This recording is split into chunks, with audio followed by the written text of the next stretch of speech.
Today we're taking tree removal on the Homestead to a whole new level using a new attachment that we're excited to try out and show you. Now the current boundaries of the field are about 10 feet behind the cedar tree and this maple tree right here, and what we really want to do is bring the edge of the field over just to the inside left edge of this lilac bush. And they're only taking one more cutting off this field, so that means we don't have a whole lot of time to get this project done. Let's go find out if the pros are going to outweigh the cons. The cutting that I was referring to is a cutting of alfalfa, which they're actually taking off one right now, but they plan to take off one more before they till this field under for the year and get it ready for corn next spring. That means we need to get these trees out of here immediately so they can get their big equipment into the field and incorporate this area of the yard that we're in into the field. Now, I'm only a couple of minutes into this process, but I'm already figuring out pretty quickly here that there's a learning curve to this thing. I'm trying to operate it like the bucket and it's just not working, and I'll explain here. The biggest con that I can see with the rake right now is the almost flat backside on this thing. At least on the bucket here, I had this nice big round backside that would allow me to maximize the hydraulic force of the machine by using the backside of the bucket as a leverage point, rolling it and pushing it into the ground that would allow me to break and snap roots with the teeth.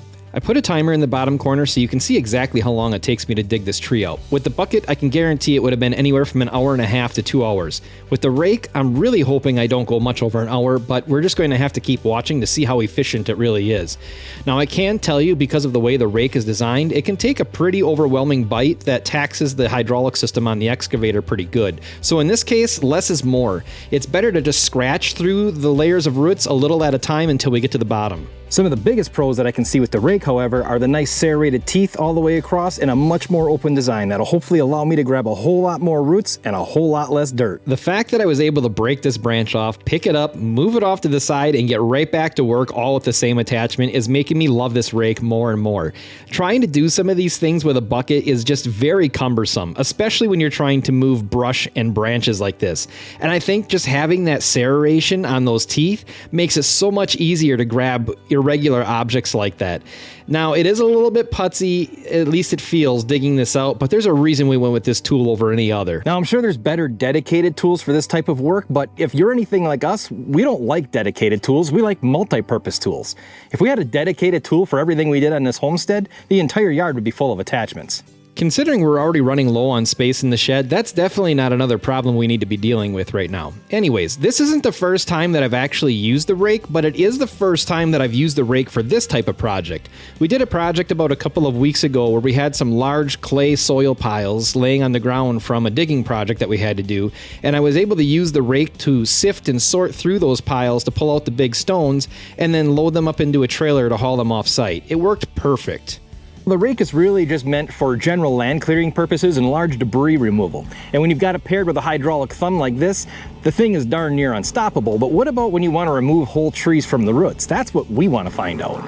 I've seen plenty of videos of other people using the Werk Brau Rake to remove trees, but it always seems like they're in the perfect soil conditions. It's always loamy or sandy loose material. Now, as our luck would have it, we have a lot of red clay up here. But the rake is handling it with absolutely no problem. I am significantly impressed with this thing. It's just chewing up the clay and ripping through the roots like a champ. I guess I really didn't know what to expect with this rake, but it is outperforming my expectations. I thought it was going to be more taxing on the system, and it's definitely not. I think the bucket is a lot more taxing because it grabs so much soil along with trying to break up those roots. This tree looks like it's almost ready to come out, but I don't want to get too excited because anything that grows in red clay seems to anchor itself pretty well. Now, even though we have a lot of clay soil up by us, I really feel like our root systems go down pretty deep on a lot of our trees. I mean, compared to what I've seen from most other videos of people using a rake to do this type of job, it always seems like they're just barely scratching the surface and they're ready to push the tree out of the ground. In our case, I'm having to dig down anywhere from 1.5 feet to almost 2 feet deep. And that starts to become a real issue when you're using a bucket, and I'm going to tell you why. Where the bucket failed was, well, it's a bucket. So I ended up digging out a lot of dirt with the roots as well, and I made the hole twice as big as the root ball. Now, I have to say, considering how deep I'm having to dig to get all these roots, I'm really impressed by how well this thing is doing. And we have a fairly large grove of trees that we still have to clean up on another part of the farm. that we want to expand the field into as well. And I'm really thinking that this is going to be the attachment of choice, hands down. Like, the other stuff that we have to clean out is a lot shallower rooted, and I think it's going to be even more efficient and faster using this thing.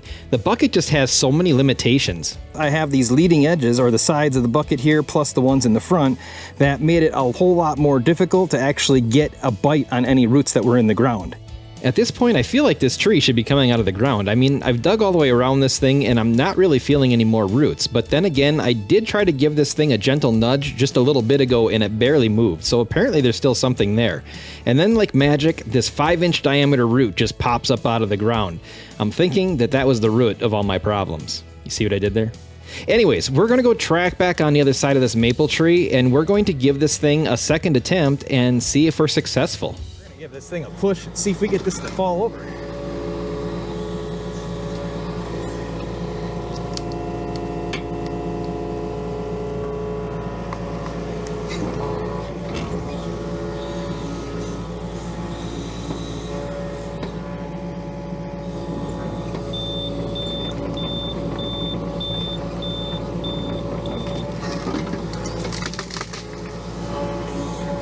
It only took me about 10 minutes to get the cedar tree out. I have to say that honestly, this whole thing went way faster and easier than I ever expected with the new Werk Brau Rake attachment.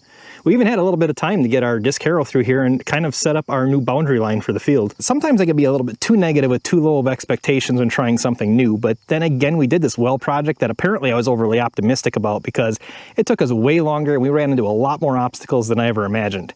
Click here to see what I'm talking about.